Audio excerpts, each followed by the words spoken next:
अस्सलाम वालेकुम student today we are going to teach you about the step of digestion. Previous lecture के अंदर हमने डाइजेशन को डिस्कस किया था कि डाइजेशन क्या है, उसकी डेफिनेशन हमने पढ़ी थी, उसके डिफरेंट टाइप्स पढ़े थी या फिर डाइजेशन क्यों ज़रिए, वो सारी चीज़ें हमने कवर करी थी।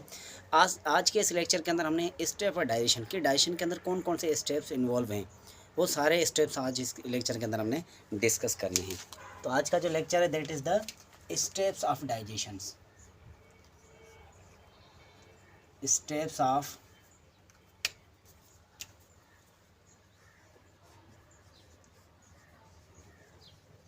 स्टेप्स ऑफ डाइजेशन के डाइजेशन के अंदर हमारे पास कौन कौन से स्टेप्स हैं। मोस्टली डाइजेशन के हमारे पास जो स्टेप्स होते हैं उनके अंदर जो फर्स्ट स्टेप है that is the intake of food. That is the intake of food, food को इनटेक करना। अब इनटेक ऑफ फूड से क्या मुराद है कि होता क्या है, जब भी हम कोई खाना खाते हैं, सही है, प्लेट के अंदर कोई खाना पड़ा हुआ, अब ऐसा तो नहीं है प्लेट के अंदर पड़ा पड़ा वो डाइजेस्ट हो जाए, नहीं, उसकी डाइजेशन के लिए उसको हमने मुंह के अंदर लगाना होता है, सही है। तो उस प्लेट से हमने उस फूड को उठाकर मैं मुंह के अंदर लगाया, इज़ कॉल्ड इंजेक्शन। इंजेक्शन क्या है? इनटेक ऑफ फूड या फिर engulfing of food is called injection of food. Intake क्या है? इनटेक क्या है? Injection of food,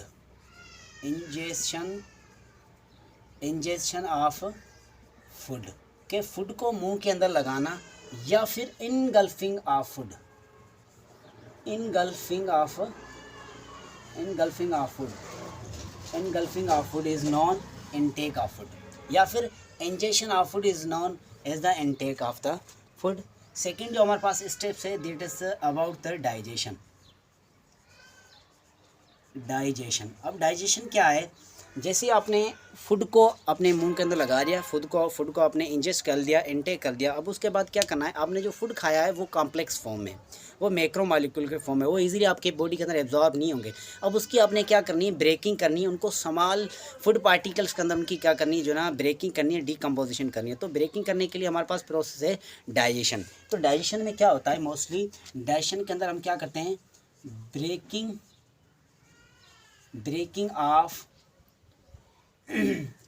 large food particle. इसके अंदर जो लार्ज जो फूड पार्टिकल्स होते हैं उनको हम क्या करते हैं? ब्रेक करते हैं इनटू स्मॉल फूड पार्टिकल, छोटे छोटे फूड पार्टिकल्स के अंदर क्या करते हैं? उनको तोड़ते हैं, ब्रेक करते हैं। तो उस प्रोसेस को हम क्या कहेंगे? डाइजेशन कहेंगे।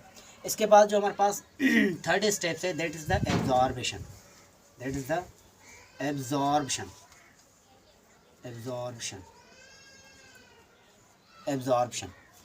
अब एब्जॉर्प्शन क्या होता है?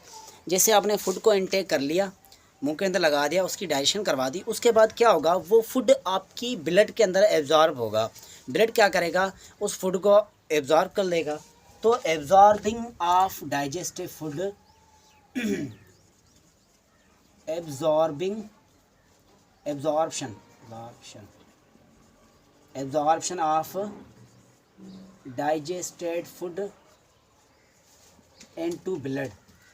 जो डाइजेस्टिव आपके पास फूड है उसको अगर हम ब्लड के अंदर क्या करें? एब्जॉर्ब कराएं, तो उस प्रोसेस को हम क्या कहेंगे? एब्जॉर्बेशन कहेंगे, सही है।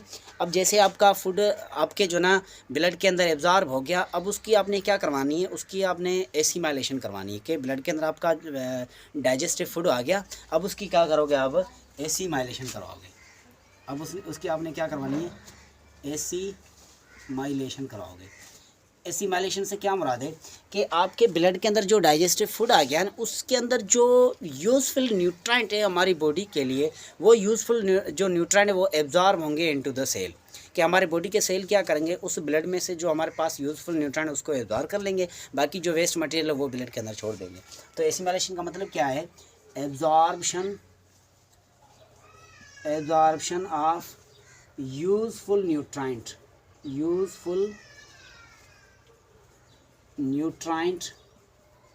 इनटू सेल, कि हमारे बॉडी के सेल क्या कर दें? उस यूज़फुल न्यूट्राइंट को एब्जॉर्ब कर दें, बाकी जो वेस्ट मटेरियल है उसको क्या कर दें? हमारे ब्लड के अंदर छोड़ दें। वेस्ट मटेरियल को क्या कर दें? हमारे ब्लड के अंदर ही छोड़ दें, बाकी चीज़ों को क्या कर दें? वो एब्जॉर्ब कर दें, तो उस प्रोसेस को हम क्या कहेंगे, वो हमारे पास एसिमाइलेशन है। अब हमारे पास एसिमाइलेशन भी हो गया। अब हमारे पास क्या हो गया, एसिमाइलेशन के अंदर जितने भी हमारे पास यूज़फुल प्रोडक्ट थे वो सारे हमारे सेल के अंदर एब्जॉर्ब हो गए। अब रह गया हमारे पास जस्ट क्या, वेस्ट प्रोडक्ट। अब इन वेस्ट प्रोडक्ट को क्या करना है, हमारी बॉडी से एक्सक्रिएट आउट करना है, इसको इजेस्ट करना है, हमारी बॉडी से बाहर रिमूव करना है। तो उस प्रोसेस को हम बोलते हैं इजेशन। इजेशन क्या होता है, एक ऐसा प्रोसेस है जिसमें क्या होता है, जो वेस्ट मटेरियल ले जाता है, वेस्ट जो मटेरियल ले जाता है हमारे ब्लड के अंदर, वो क्या होता है, हमारे एनस थे उससे क्या हो जाती है, उसकी रिमूवल हो जाती है, उसकी रिमूवल हो जाती है, वो हमारे एनस से क्या हो जाता है, रिमूवल हो जाता है, या फिर एक्सक्रिएट हो जाता है, एक्सक्रिएट हो जाता है, हमारी बॉडी से जो ना निकल जाता है, या जिसको हम डिफेक्शन भी बोलते हैं, या फिर उसकी क्या हो जाएगी, defecation. Removal of the waste material from the body is called defecation या फिर इजेशन। तो मोस्टली ये स्टेप थे हमारे डाइजेशन के अंदर, के डाइजेशन के अंदर हमारे कौन कौन से स्टेप, जिसके अंदर इनटेक ऑफ फूड को इनटेक करेंगे, इनटेक करने के बाद उसके हम क्या करेंगे, डाइजेशन करेंगे, डाइजेशन करने के बाद हम उसकी क्या करेंगे, एब्जॉर्बेशन करेंगे, एब्जॉर्बेशन करने के बाद क्या करेंगे, फिर जो ब्लड के अंदर जो हमारे पास एब्जॉर्ब फूड गया उसकी हम एसिमाइलेशन कराएंगे, मतलब कि उसके अंदर जो न्यूट्रिएंट यूज़फुल जो चीज़ें होंगी वो सेल के अंदर एब्जॉर्ब हो जाएंगी, बाकी जो वेस्ट मटेरियल वो सेल के अंदर ब्लड के अंदर रहेगा। फिर ब्लड से उन वेस्ट मटेरियल को हम क्या करेंगे, बॉडी से बाहर रिमूव करेंगे, एक्सक्रिएट करेंगे, तो उस प्रोसेस को हम क्या करेंगे, इजेशन या फिर डिफेक्शन। तो ये मोस्टली स्टेप्स हैं हमारे डाइजेशन के। इंशाल्लाह नेक्स्ट लेक्चर के अंदर हमारे पास जितने भी डाइजेस्टिव पार्ट होते हैं कि कौन कौन से पार्ट हमारे डाइजेशन के इन्वॉल्व होते हैं उनको हम डिस्कस करेंगे इंशाल्लाह। तो मिलते हैं नेक्स्ट लेक्चर के अंदर। अल्लाह हाफ़िज़।